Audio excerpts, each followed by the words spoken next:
Well, the translators are gone, and the live stream is waning, which means that if we just listen to my colleague Matthias, the best thing in the world would be to leave it to you, the people.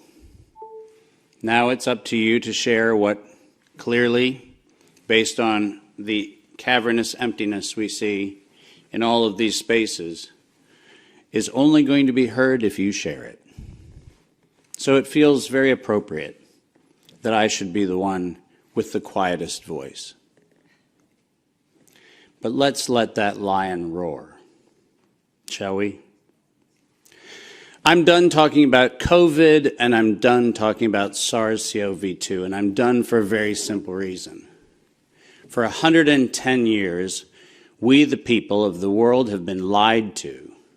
We're a group, a very small number of criminal, industrial conspirators decided to subordinate the entirety of the human population for the purpose of their sinister plans to enrich themselves while impoverishing and killing the rest of humanity. And I'm done being polite.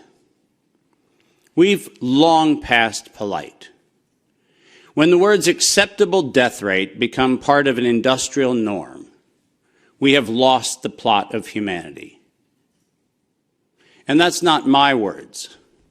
Those were the words of the World Health Organization and of Pfizer and of Moderna when they were given the authorization to begin the process of killing human beings in the interest of advancing their goals. Next slide. And I'm also not going to sugarcoat this. This is a criminal cartel. We are acting as though there's some sort of redeemable quality somewhere in some esoteric layer that somehow or another the World Health Organization must have some salutatory benefit. Well, I'm going to tell you, since its formation in the 1940s, the World Health Organization has been nothing more than a criminal cartel that has a sole and singular intent. And I will show you the document that proves what I'm saying. This is not an allegation. This is actually provable by their own words in their own hand. And they use a four-step process to execute every one of their nefarious plans. They begin by planning an exercise, then they go to the business of funding that exercise, then they create the rationale for the thing that they're going to do, and then they deploy and profit from it.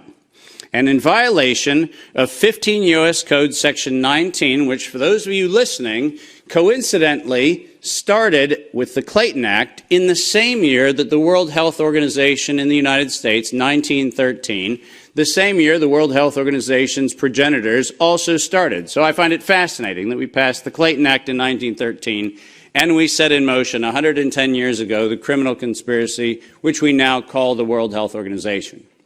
110 years later. And in violation of TIFU, or TEFU, I don't even know how to say it, the TFEU, the treaty allegedly for the functioning of the European Union, which I think needs to now be called the Treaty for the Dysfunctional European Cabal. Article 101 unambiguously lays out the conditions that this was never a public health anything. It was racketeering for the purpose of instilling terror to adapt the behavior of a population. Period. That's what it was. That's what it always was. And we can come up with every theoretical argument we want to make about things, but the problem, even with the theory that we had an outbreak of something, is falsifiable for the data from Zurich that shows us that in the year of the death pandemic of the globe, life insurance companies paid $30 billion less in claims. Now, if there's a medical professional or a social professional or anybody else who wants to debate that we could develop a virus cunningly that could find out your bank account, your insurance policy statements, and whether you're paid up on your premiums, that's a big ask. It turns out that the data is unambiguous. We did not have a pandemic. We had genocide. And we need to call it what it is. Next slide. When I say we planned it, let's make sure we understand exactly the not-so-fine print of the fine print.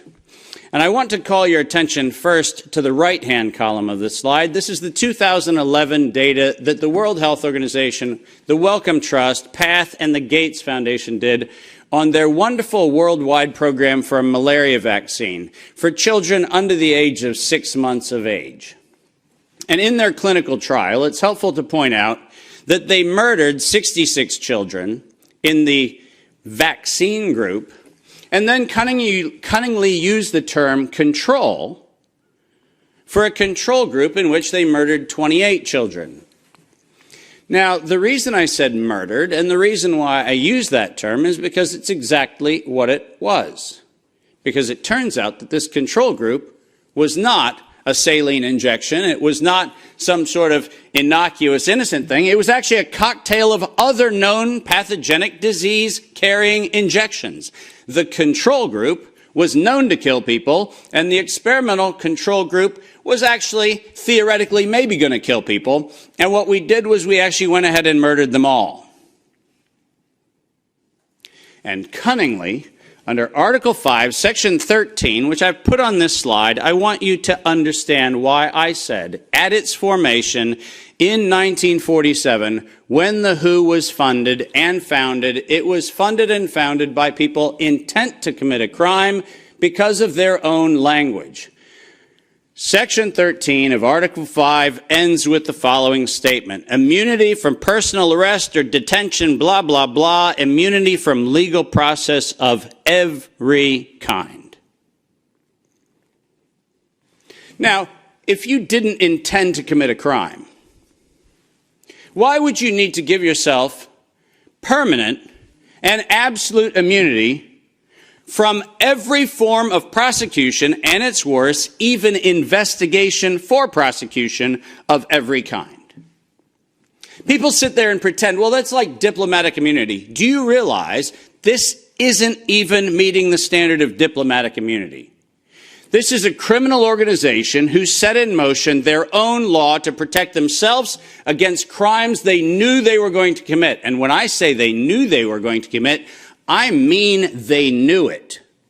Because their first Director General, none other than Dr. René Sand, who happened to be in the hospitality of the Germans in Dachau in 1940 earlier, in 1947, mysteriously, with the largesse of the Rockefeller Foundation, was nominated to become the first Director General of the WHO.